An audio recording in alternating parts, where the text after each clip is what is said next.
মৰমৰ ছাত্ৰ-ছাত্ৰী ৮ নম্বৰ অংকটো চোৱা।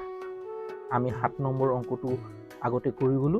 তোমালোকে আগৰ ভিডিঅ'সমূহ চালে গম পাবা দেই। এতিয়া ৮ নম্বৰ অংকটো চাওঁ আহা।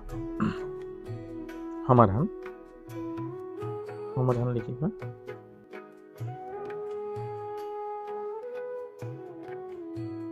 সমাধান ইয়াত চোৱা কি দিয়া আছে, দিয়া আছে লিখিবা। দিয়া আছে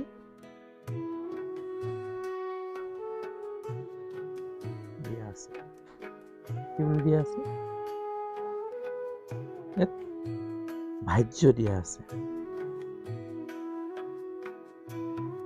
ভাজ্য সমান কিমান দিয়া আছে? 10,691। 10,691 হ'ল। তাৰপিছত কি দিয়া আছে? ভাগফল।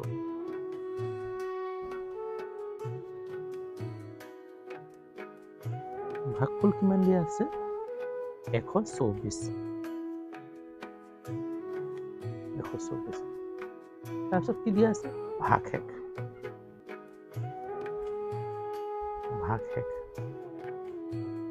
ভাগশেষ কিমান দিয়া আছে? 27। কি উলিয়াব দিছে? ভাজক। এতিয়া হৰণ অংক এটা কৰোঁতে মানে আমি ভাজক, ভাগফল, ভাগশেষ ক'ত ক'ত থাকে চাই ল'বা। ভাজ্য কোনটো, ভাজ্য কোনটো, ভাগফল কোনটো, ভাগশেষ কোনটো। এতিয়া চোৱা হৰণ অংক কৰোঁতে আমি এনেকৈ এটা পাতিলোঁ। ইয়াৰ ওপৰত কি থাকে? যোনে হৰণ কৰে তাক কোৱা হ'ব ভাজক। হ'ল, এইটোক কোৱা হয় ভাজক আৰু এইটোক কোৱা হ'ব ভাগফল।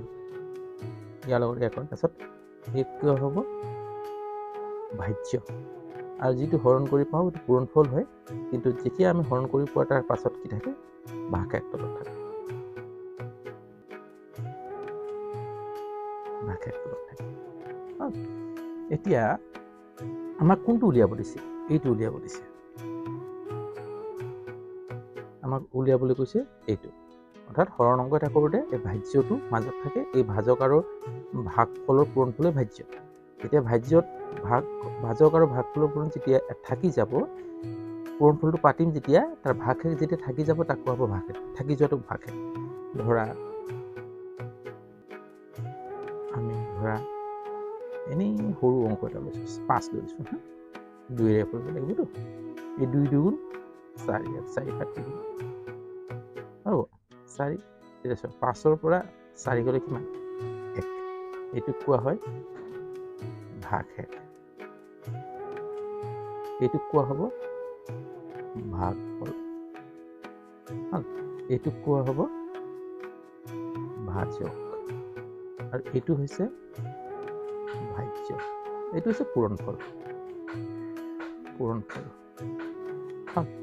এইটো ভাজক আৰু ভাগফলৰ পূৰণফলটো হৈছে এইটো হৈছে পূৰণফল।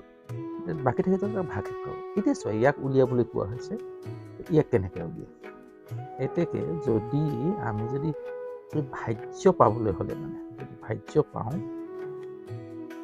পাবলৈ হ'লে মানে কি কৰিব লাগিব? এই ভাজক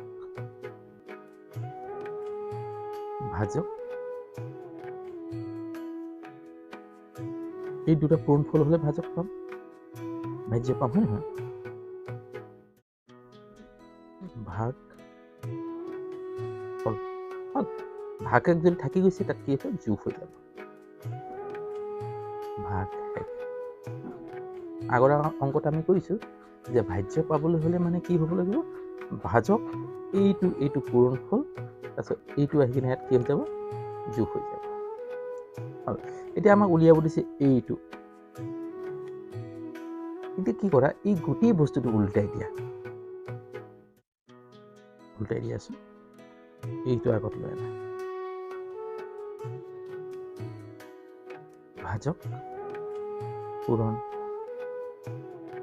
ভাগফল যোগ ভাগশেষ ইকুৱেল ভাজ্য। আমি কি কৰিছোঁ, অকল ওলোটাই দিছোঁ, সোঁফালৰটো গোটেইকেইটা বাওঁফালে আনিছোঁ, বাওঁফালৰটো গোটেইকেইটা সোঁফালে লৈ গৈছোঁ। এতিয়া আমাক এইটো উলিয়াব দিছে ন। এতিয়া চোৱা, এতিয়া এইটো থৈ দিয়া, ভাজক পূৰণ ভাগ ফল। এতিয়া চোৱা ভাজ্য, এইটো চোৱা ইয়াত যোগ হৈ আছিলে, সমান চিহ্ন যদি আমি সোঁফালে লৈ যাওঁ বিয়োগ হৈ যাব, ভাগ শেষ, ভাগ শেষ হৈ যাব। এই ভাজক যদি ইয়াত পূৰণ হৈ আছে ভাগফলটো, তেতিয়াহ'লে এইফালে গ'লে কি হ'ব, যদি ভাজক ইয়াত থৈ দিওঁ, ইয়াত পূৰণ হৈ আছে, সমান চিহ্ন এইফালে গ'লে কি হৈ যাব, ভাজ্য পূৰণ ভাগ শেষ, এইটো কি হৈ যাব, হৰণ হৈ যাব, ভাগ ফল। হ'ল। এতিয়া আমি ভাজক উলিয়াবলৈ হ'লে মানে এই ভাজ্য বিয়োগ ভাগ শেষ, ভাজ্য বিয়োগ ভাগ শেষ হৰণ ভাগফল। এই ভাজক উলিয়াবলৈ এই সূত্ৰটো মনত ৰাখিব লাগিব, অনুসিধান। আমি ডাইৰেক্ট আমি পাতি দিব পাৰোঁ। ইয়াত কি পাতিম চাবা, আমি ডাইৰেক্ট পাতিম, এতেকে ডাইৰেক্ট পাতি দিম। ভাজক উলিয়াবলৈ হ'লে কি কৰিব লাগিব, ভাজ্য বিয়োগ ভাগ শেষ, তলত কি হ'ব, ভাগ ফল। হ'ল।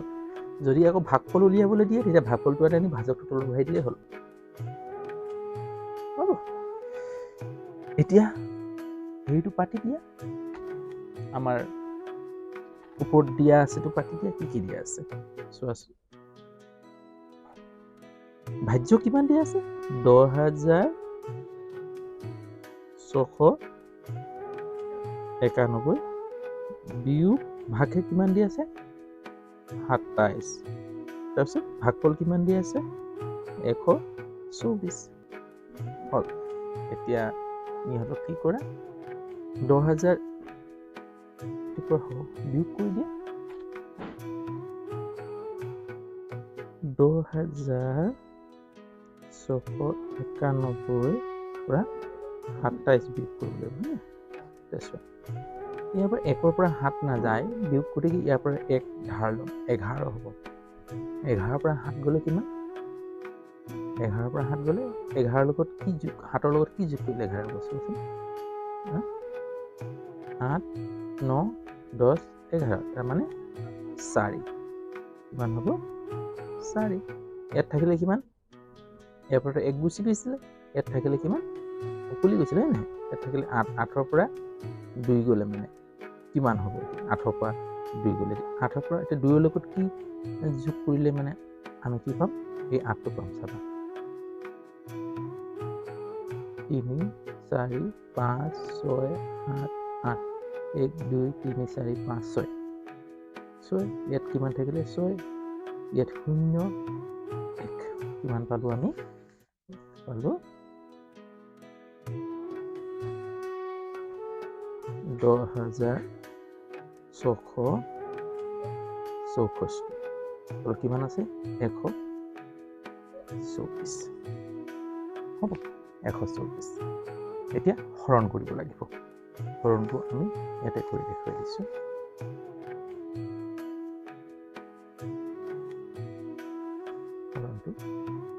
এতিয়া হৰণটো পাতি লোৱা, 10,664 কি কৰিব লাগে, 124 হা। ইয়াত 11 ল'লে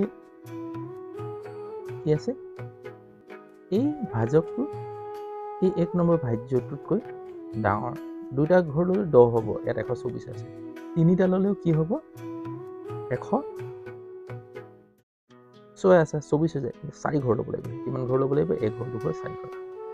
তেতিয়াহ'লে 4 ঘৰ ল'লে মানে এই চোৱা 124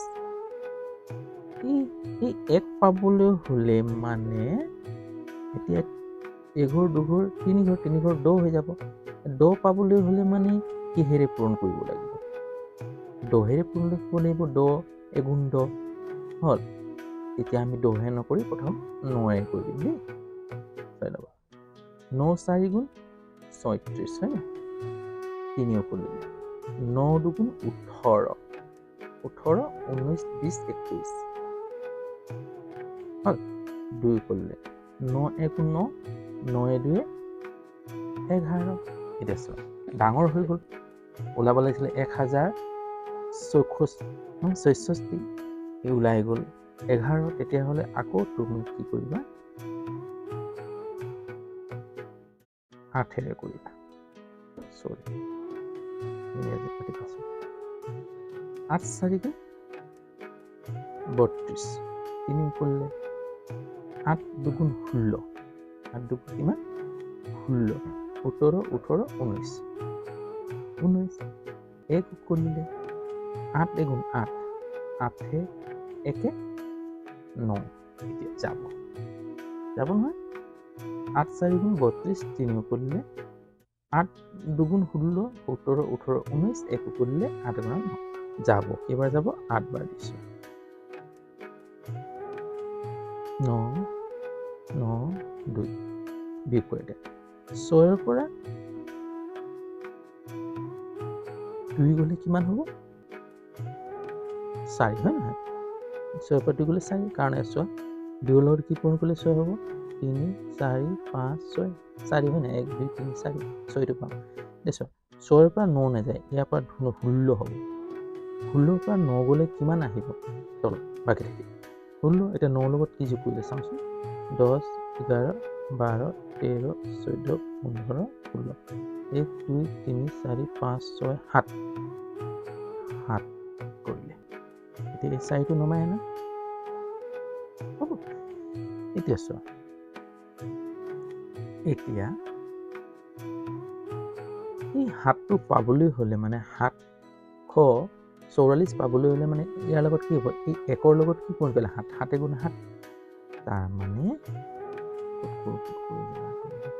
এইখিনি কৰিছোঁ 124 তো 7 দি চাওঁচোন দেই প্ৰথম কাৰণ 7 এগুণ 7টো পাম যে তথাপিও 4 গুণ 28 নাযাব হা 7ৰে নাযাব 6 দি দিলে 4 6 গুণ 24 6 যাব পাৰে চাওঁচোন 7ৰে নাযাব 7 4 গুণ 28 হৈ যায় 8 লৈ যাব 4 ওলাব লাগিব 6 4 গুণ 24 2 কৰিলে হ'ল 6 দুগুণ 12 13 14 1 কৰিলে 6 গুণ 6 একে 7 6 বাৰ গৈছে কিমান 86 হ'ল ধৰিব পাৰিছে না অংকটো এইটো শূন্য থাকি যাব এতিয়া কিমান বাৰ গ'ল 86 বাৰ তেতিয়াহ'লে ভাজক কিমান পালো